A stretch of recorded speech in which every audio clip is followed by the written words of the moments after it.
आशा करता हूँ कि आप सभी अच्छे होंगे और स्वागत करता हूँ आपके अपने YouTube चैनल कष्टों से मुक्ति में। इस वीडियो में हम दुर्गा देवी के द्वितीय स्वरूप जो ब्रह्मचारिणी के नाम से जानी जाती हैं उनके बारे में बताने वाले हैं।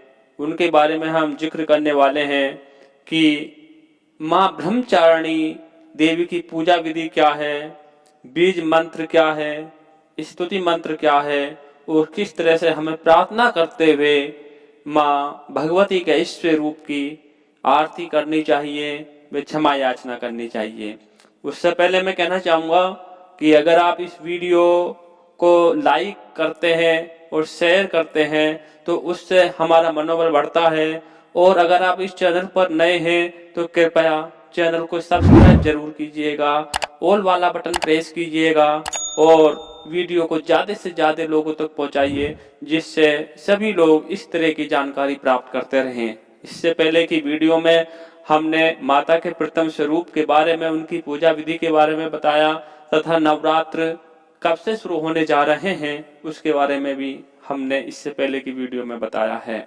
अगर आप इस चैनल पर दुर्गा देवी के पाठ सप्तशती से जो मंत्र लिए गए हैं उनके बारे में सुनना चाहते हैं तो नवरात्रों के दिनों में आप लाइव भी सुन सकते हैं उनके बारे में।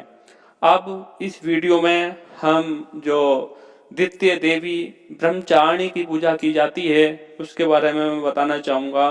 तो यहाँ पर जो देवी जी का पूजा मंत्र है, ब्रह्मचारिणी देवी जी का जो पूजा मंत्र है वो है ओम देवी ब्रह्मचारिणे नमः। ओम देवी ब्रह्मचारिणे नमः।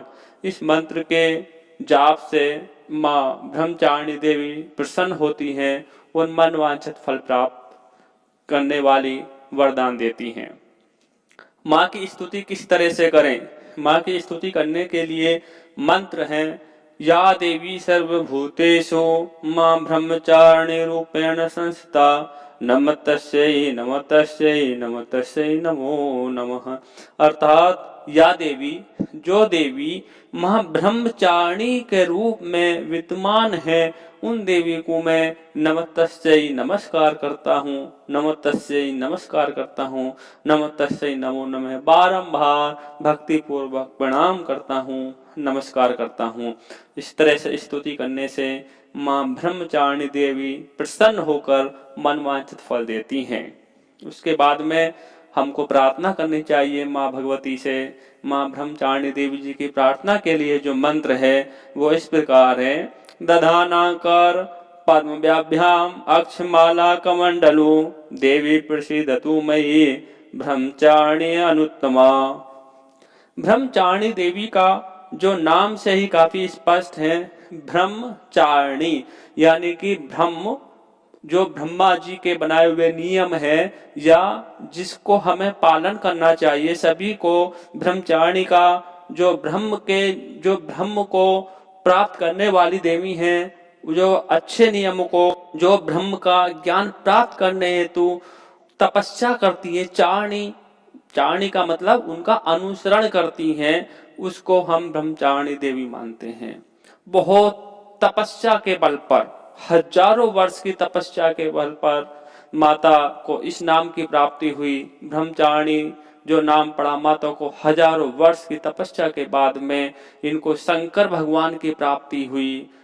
पार्वती के रूप में इन्होंने शंकर भगवान को प्राप्त किया। इसी वजह से इनका नाम ब्रह्मचारिणी के नाम से जाना जाता है।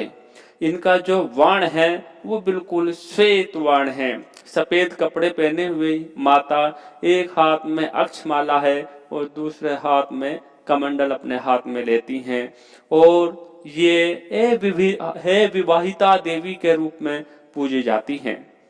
अतिशीघ्र प्रसन्न होने वाली माता के नाम से भी इनको जाना जाता है। यह बहुत अतिशीघ्र प्रसन्न होती हैं और मन वांछित फल अपने भक्तों को, अपने मानने वालों को, अपने पूजा करने वालों को प्रदान करती हैं।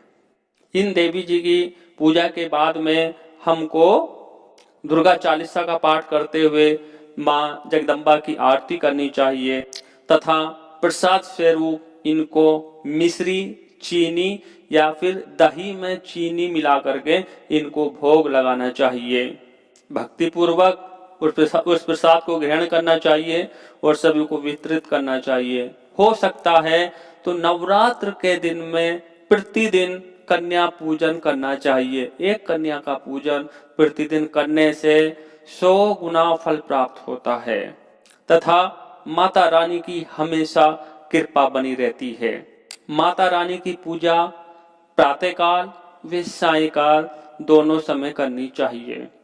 व्रत रखने वाला व्यक्ति फलाहार भी रह सकता है, निराहार भी रह सकता है और इस दिन व्रत करने के लिए व्यक्ति 2 चीजों का प्रयोग करते हैं। कुछ व्यक्ति तो मीठे का प्रयोग करते हैं, मीठे बने हुए पदार्थों का प्रयोग करते हैं, फलों का प्रयोग करते हैं। इसका मतलब है कि सेंधा नमक का प्रयोग नहीं करते। वहीं पे कुछ लोग सेंधा नमक का प्रयोग करते हैं। तो मैं कहना चाहूंगा कि आपको अपने शारीरिक क्षमता के अनुसार ही व्रत रखना चाहिए। अगर आप मीठा खाने के बाद में व्रत रख सकते हैं, नमक खाने की इच्छा नहीं होती, आपका शरीर मीठी चीजों के बल पर रह सकता है, तो आपको ये व्रत मीठा ही रखना चाहिए। और अगर शारीरिक क्षमता नहीं है कि आप बिना नमक के नहीं रह सकते, तो आप सेंधा नमक का प्रयोग नवरात्रों में कर सकते हैं। तो मित्रों, भक्तों, अपने इस चैनल के माध्यम से मैं ये सभी जानकारी आप लोगों तक पहुंचाता रहता हूं। फिर मैं एक बार आपसे कहना चाहूंगा कि माता के भक्तों, जय माता की कमेंट्स में जरूर रखिए। वीडियो को लाइक शेयर करें, उस चैनल को सब्सक्राइब कीजिए। मिलते हैं फिर एक नई वीडियो में, तब तक के लिए जय माता की।